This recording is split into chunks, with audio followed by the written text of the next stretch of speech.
It's ready. Hello everyone, this is my BMW i3 and I thought I'd do a review in a different style today. So I got my friend Ahmed behind the camera. He owns a diesel car and he's never really owned an electric car, whereas this is my first ever electric car. And I just wanted to do a discussion between me and him. So Ahmed, ask me questions and I'll answer them. Well, first of all, thank you, Zara, for welcoming me and allowing me an opportunity to ask you questions on this car.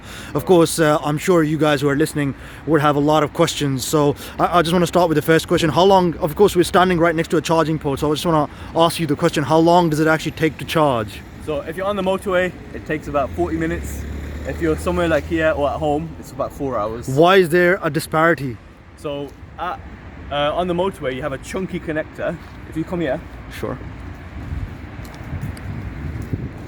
you have a chunky connector that uses both ports, see the top and the bottom. Okay. Big chunky one, industrial size. Okay. And you only get them on the motorways or in petrol stations. Okay.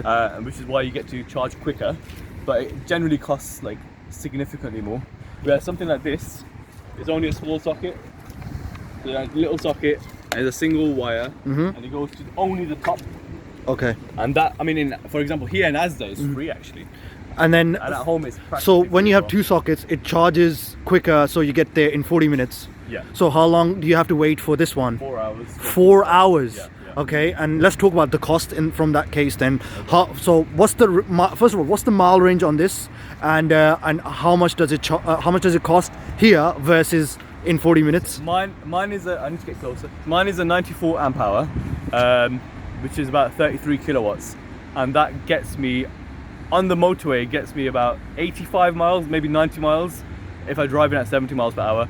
However, you never go towards zero because it's just not comfortable. And so I normally use 75% of the battery and then go to charge immediately. Nice. Yeah. So you're also, I think you alluded to the fact that this also has petrol as well. It does, yeah. So what's the range with petrol? So how does the electric and petrol work together? Yeah, good question. So it doesn't drive the petrol engine is a little 0.6 litre engine, which is here actually.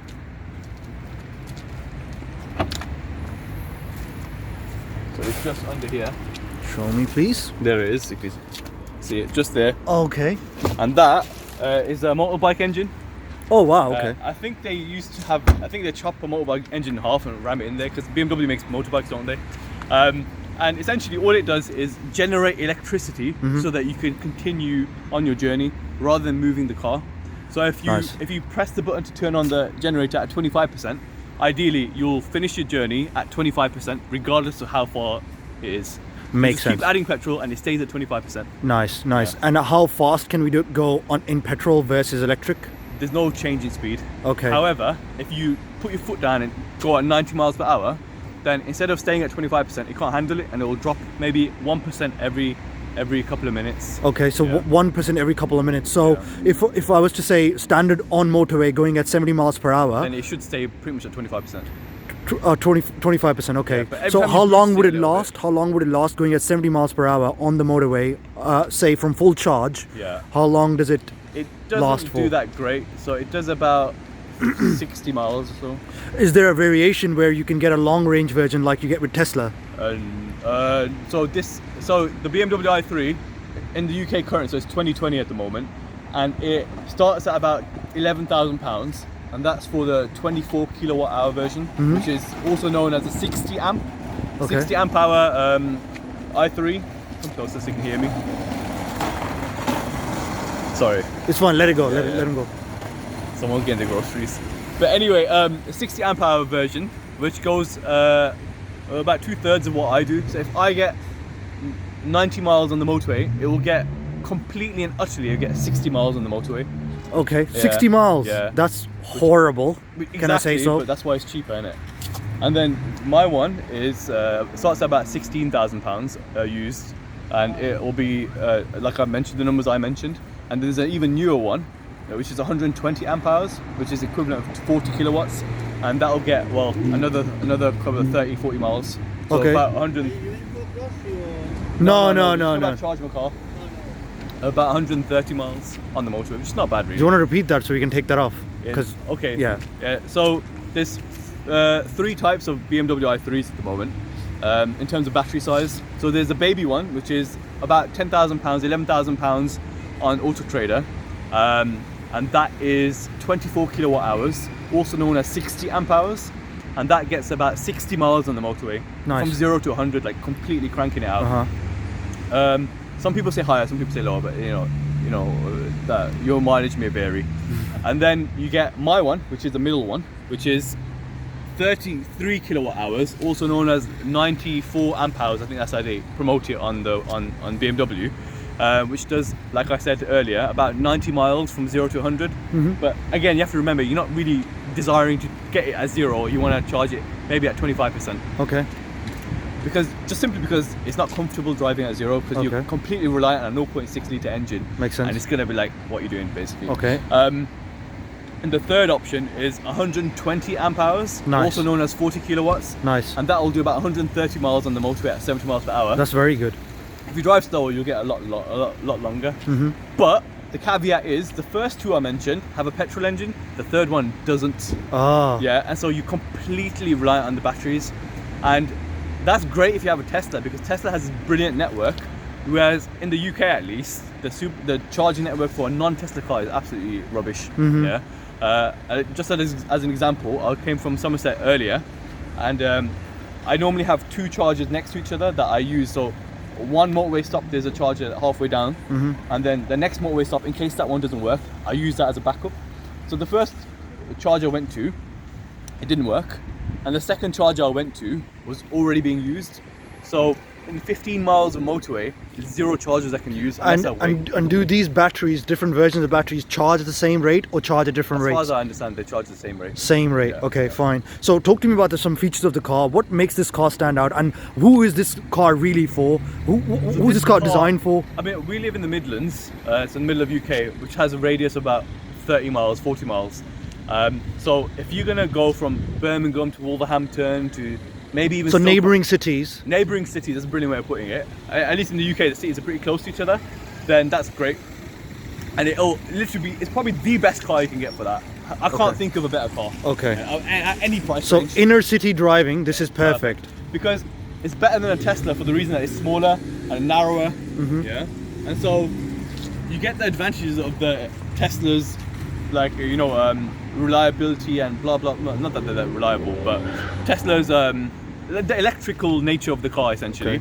Economical nature of the Economical nature of the car. You don't have to use the petrol at all, ever, within the Midlands, and so it's perfect essentially. However, as soon as you get on the motorway, it becomes probably the worst car you can have. Nice. Because it has such a limited range, and you're always thinking about charging. Interesting. And that's fine if you have like a set route that you always go on, and you know where to charge, and you know the backup chargers, and you know that you've already filled your car with petrol just in case. And that's fine, but it's just not that comfortable. And for example, yesterday I was driving from Somerset, and the wind wasn't that extreme, it wasn't a storm, but it was fairly windy, and my car was buffeting side to side. No way. Enough that I could control it with my fingertips. Don't get me wrong, it wasn't that bad. But the point is, when I used to drive my diesel car, which is a normal 2-litre diesel, it was just solid. I'd just sit there and it would just go straight. With this one, I'm always making micro adjustments, which is all right, but it just makes you hyper alert all the time. Like Tesla has an update system where they're updating and improving the quality of the car just by sending a new update, like an iPhone. You can update the car in the i3, but it doesn't do anything. It doesn't do anything. No, not really. Okay. And have you updated the car so far? Have you seen any changes? I have not, because it's a bit of So an how can process. Okay. So in the Tesla, it just update, and you just press the button and it updates over the air. Whereas with this car, you have to go to your computer, download some software on a USB stick, and then put it on your car, and then it'll so it's a manual thing basically. Makes sense. So okay. I did it on my map, for example, and nothing seemed to change. Obviously the roads would have changed a little bit, but it wasn't that like fantastic difference. Of course. Yeah. So let's talk about the features of the car then. I mean, do you know why you have these special rims? They look very fancy. Yeah. So technically they're aerodynamic. Okay, explain please. So what does that mean? So a lot of cars will have deep grooves in them. Okay. But these are the air is supposed to go straight over them. Nice. But does it make a difference? Yeah, I mean in theory, but in reality, could care less. I've also noticed that the size of the wheel is quite thin. Yeah, it's very narrow. Yeah, so why is it that they are? I don't know. You can't really see that from I'll turn the wheel. Yeah, probably a good idea. But yeah, I mean,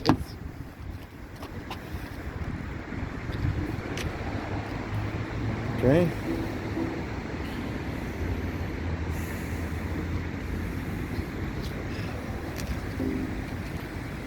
Okay, perfect. That's fine. Okay. Yeah, so they're very narrow. They're almost like motorbike width. Yeah. So why why is that? For efficiency. So if you think about riding an actual bicycle, the road bikes have really narrow tires, but the mountain bikes have chunky tires. And if you ever ridden a road bike and a mountain bike, there's a lot more exertion, a lot more effort you have to put in to push a big tire. And especially because this car, if you look, it's made of essentially carbon fiber or some composite of plastic and carbon here, fiberglass. Then it's really lightweight, especially considering the batteries are really heavy. And so the idea is to make this ultra efficient. Makes sense. The problem is the battery isn't that massive, so you get the ultra efficiency fine, but you still don't go that far. Makes sense. Yeah. Okay, let's go and jump inside of the car. Let's. So I'll get in from the other side. Go on. I've recently got these windows tinted, so it looks really smart. And so I've got 20% all around, which is actually illegal, but Nice. it looks really smart. And this front window is a bit dangerous, so I'm gonna take it off because when you're reversing, you can't see that well behind. So I'm gonna get rid of that eventually. Awesome. Okay. Let's go inside. So now that we're inside, I'm at the passenger side, and this is the view that you get from the passenger side, and that's the view that you get from the driver's side. So talk to me about what's going on here. Why do you have two different dashboards, Zada? As in two screens. Yeah. Well, one is this is essentially the speedo. It doesn't do much more than that. It tells you like you can adjust it a little bit, like how many miles you've done. And that's basically it, essentially, not much. Okay, so that's just for the dials, digital dials, and that is. And this is the whole iDrive system. Nice. So there's two screen options, and when I was purchasing this car, I was dying over. Oh, I need the fancier screen. I need the fancier screen. And don't get me wrong, I've seen BMW i3s with the fancier screen, and it does look much nicer. However, functionally they're identical. There's no actual functional difference. Serious? Wow. And to be frank with you, I find the screen a little bit distracting when I'm driving. Like I'm just fiddling with it for no reason. And But I think presumably, sometimes if you look at the screen now, I'll just turn it off, and then it's just less distracting serious? when I'm Wow. driving. Yeah. But I'm just thinking, like, because you have that dial there, Yeah. wouldn't you want to use the dial to kind of Yeah, like? obviously you don't. It's not touch screen, so you're not touching it anyway. It's just the idea that it's not quite in the right mode. Like for example, if you're the music will be on, but it won't have logged into my phone yet. And so for no reason, I'll just click on the phone to see what song I'm listening to, despite the fact I already know that. I don't need to do that. So I could just theoretically just turn it off and just enjoy the music. Okay, so But because it's there, you feel like you have to fine tune it. okay, so, let's talk about visibility here then. So you were talking about earlier that you don't want the tinted windows because it's very hard for you. I'm sure you guys can see as well that it's very hard for Zada to see behind the car. Therefore, that he's thinking of getting rid of those. Yeah. And it wasn't the best decision. Yeah. The view. What about view from the back? Could It's perfect. The only concern I have when I'm driving is this big fat A pillar. Ah, okay. And what about this pillar here? It's the same idea, isn't it? Oh, okay. Yeah. Okay. So I have to turn my head sometimes or go like I'm just a cautious driver in general. I don't want someone to hit my expensive car. And so I just kind of triple check at roundabouts. But I had the same problem in my Alfa. Alfa Romeo. I've had the same problem in every car, to be honest with you. So I don't think it's unique to this, but it's particularly fat in this car. Does it bother me? Honestly, no, it doesn't bother me. Okay, brilliant. And are there any other features that are present in this car that aren't present in any other car, which might not be an electric car? I think just this is beautiful. Okay. This eucalyptus wood is Nice. one of my favorite features of the car. Nice. Everyone who comes in here says it looks like a Swedish living room, and it genuinely is true. Brilliant. It is just lovely. And I also, just as an urban tip, I use this £40 steering wheel lock. It's got codes on it, so you can put whatever code you want in it. And I think it just gives you extra sense of security, especially if you live in a fairly rough neighborhood, just to make sure no one's going to steal your car, because it just means that you can't move the car. Brilliant.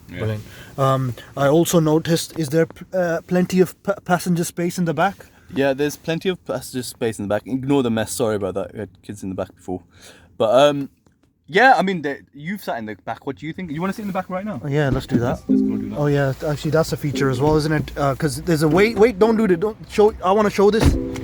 Okay, so explain how do you get in the back? Not now. Okay, so now. So if you want to get in the back, I'm sure you already know if you watched this video. So it doesn't have any. So obviously there's no way you can get in the back. So there's a latch here, and you pull that latch, Okay. and then you have, they call them suicide doors. Oh, nice. Yeah. So Okay. Do you want to get in the back? And so yeah, it's pretty spacious. It doesn't look spacious, believe it or not. That looks very uncomfortable. Okay, that's pretty good. Plenty of Okay, space. yeah, okay, there is. And how much space there is, and how tall are you? Could you I'm 5'8", and Okay. that's set for 5'8" as well. Okay, But and then you've sat in the back. What do you think? yeah, I agree. But I must say that because this is so small, it looks kind of claustrophobic when you're looking at it from the outside. But once you're inside, I mean, your headroom is, you've got plenty of headroom, and you've got plenty, and you've got plenty of knee room as well. Yeah. So you're quite comfortable sitting in the back as well. But Oh yes, interesting point. okay, It's only a two-seater in the back, so if you look, there's some rubbish in the middle, but there's cup holders in the middle, and there's no seatbelt in the middle either. So yeah, I mean, okay. you can obviously cram 3 people in there illegally. Of course. So the question it's becomes, just what about the ideal. boot space? Could you kindly tell us Boot about? is massive. Okay, could you? So the good thing about this, I don't want to focus too much on the arbitrary details, by the way, because people find it boring. And I mean, you can find that anywhere, I guess. But you can pull that little string down. It's like a lorry. We are Matt Watson's kids. Yeah. His protege. So honestly, it's massive. Okay, I've fitted your 2 bikes. 29er bike in there. Yeah, 2 bikes in there. But you Yeah. have to remove the wheels, to be fair. Okay. But yeah, it's massive. And Brilliant. You just pull it back. You can also notice the private number plate that this guy has as well, which is kind of fancy.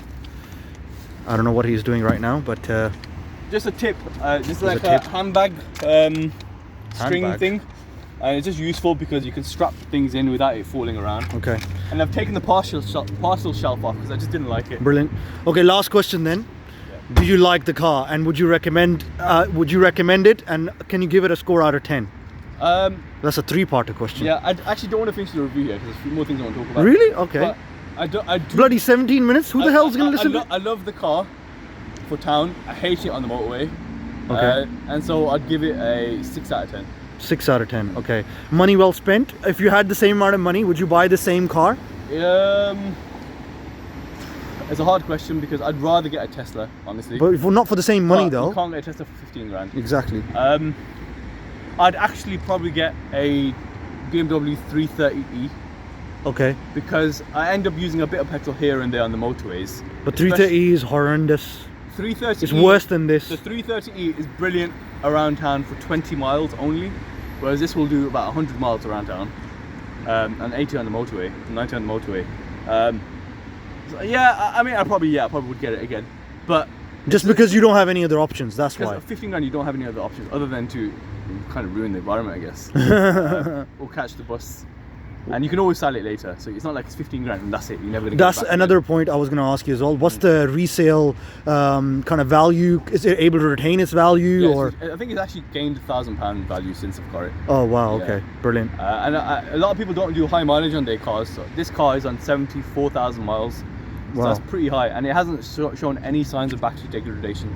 Nice. And so it still consumes 33 kilowatts when I'm charging it. Essentially means that it's almost 0% battery degradation. But I assume there's a few percentage points here and there. Brilliant. There's a few things I want to talk about. Please. One was the price of charging.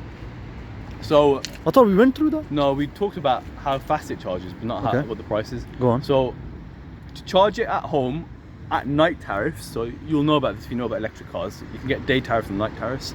It's only worth it at night, and it'll cost about £1.50 to fully charge it, which is really cheap. So in Birmingham you can get 5 pence per kilowatt hour, and it's 33 But kilowatts. why would no? How's that cheap? Because it's £1.50, and if you're charging it every night, it's £1.50. No, that's assuming you use 100 miles a day. No one drives 100 miles a day. Well, I did when I was working. People do. So if somebody's doing construction work, for example, they have to go from their home to another city, Yeah. which is nearby. Let's say 40 miles. Yeah, yeah. They do 40 miles one way, 40 miles Yeah, back. yeah. That's 80 miles. Yeah, so you'll completely exactly, exactly. So you're £1.50 a night. with times by 30 or times by 20. No, forget about that. So the price of 80-mile journey is £1.50. Think of it that way. Okay. So in any car in this entire car park, no car will do that efficiency. My car is the most efficient car in this car park. Yeah. Wow. Yeah, put it that way. Up to about 80 or 90 miles. After that, when you use petrol, it's not actually that efficient. I think it's about 35 miles per gallon. Okay. On the motorway speeds with the petrol engine, which is pretty rubbish, let's be frank. Fair enough. And then, so you were saying £1.50. So what about here? So what about here, it's £8 a month. So this, if you turn around, this is Charge Master or the Polar network. So the Polar network, as the sites, a 7 kilowatt charger, 4 hours for full charge. That's £8 a month, full stop. So you can charge it every single day, but you're not really supposed to. You're supposed to just charge it when you're. When you say you're not supposed to, is it like a legal contract that you sign? No, as in because you're only supposed to stay here for 4 hours, isn't it? Okay, fine. So you have to put a timer on essentially. But this as is pretty relaxed, so sometimes I go over and nothing really happens. But I reckon they'll cut on evereventually. Anyway, the point is, so it's you charge £8. For £8 a month. So nice. you can drive 100 miles a day or 80 miles a day, or whatever it is, every single day for 30 days for £8. Wow. Yeah, and it doesn't cost you anything to charge it. You just have this key fob. If my key's in there, you just tap it NFC and plug the car in, and you're ready. Do you want to show it for the viewers? Okay.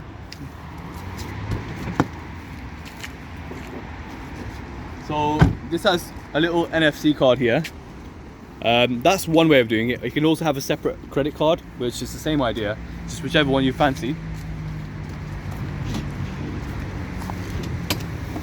Oh, you have a front boot as well. Yeah. Why didn't you mention that? It's not that in. I guess It's not. it's Oh, pretty cool. it doesn't matter. Okay. Wow. It's just a storage space. So you have this. You tap the card on there, plug it in, and essentially you're good to go. Okay, sound. It's pretty straightforward. People complain, by the way, that you get a bit of water ingress and a few leaves that get in there. Trust me, it's no big deal. Just don't keep anything that degrades in there, and it's fine. I've kept that in there for a year now. But you don't put your chicken in there. Yeah, don't put like veg. And not, even if you put veg in there, I've done it once. It doesn't matter. Like, what are people storing in their boots that are so precious? Like, I don't get it. Well, people are complaining apparently. Okay, so that costs £8 and a month, of course, and the other one is £1.50 a day. Is there a third option? Third option is that the motorway one. Motorways. Or so how much is that? Petrol station. That's same price as petrol, essentially. To put it simply. No way. It's very expensive. What is the point?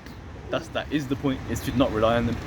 Yeah. Which is why I prefer Teslas, because not only is the network much more reliable, but it's also free for some cars before 2016, I think. And even when they do use them, they always work. There's more than one station. It's just great. Yeah, they have a supercharged network, of course. Plus, the range is so far that the idea is that you hopefully never have to use the supercharger unless you're going on a tour of the country. Makes sense. So yeah, so this car is fully reliant on third-party chargers unless you're using petrol, which is what I don't want to do, because otherwise I wouldn't have bought the car in the first place. Any other questions you want me to ask? I think we're done. Okay, awesome. Yeah. Thank you so much, Zara, for showing us the car. And here's one last shot of the car, as you guys can see. I'll just show you around. It looks quite nice, quite sexy, as you can see. Zara, thank you so much for showing us around. Thank you so much for giving us your time and kind of going over what kind of features it has. Go on. Do you think the car is fast? I think it accelerates really well, I must say. 0 to 60 is like not 8 seconds. It is 8 seconds. Really? Wow. Okay. So I thought it'd be less than that, to be honest with you, because 0 to 7. Anyway, carry on. Because mine, I have a BMW 4 Series, and mine is it takes a lot less time than. I mean, it takes about 11 seconds if I recall correctly. So, but it's instant basically. You're sitting at at the traffic lights and it's super fast. So I love that feature. I raced an Aventador and won, by the way.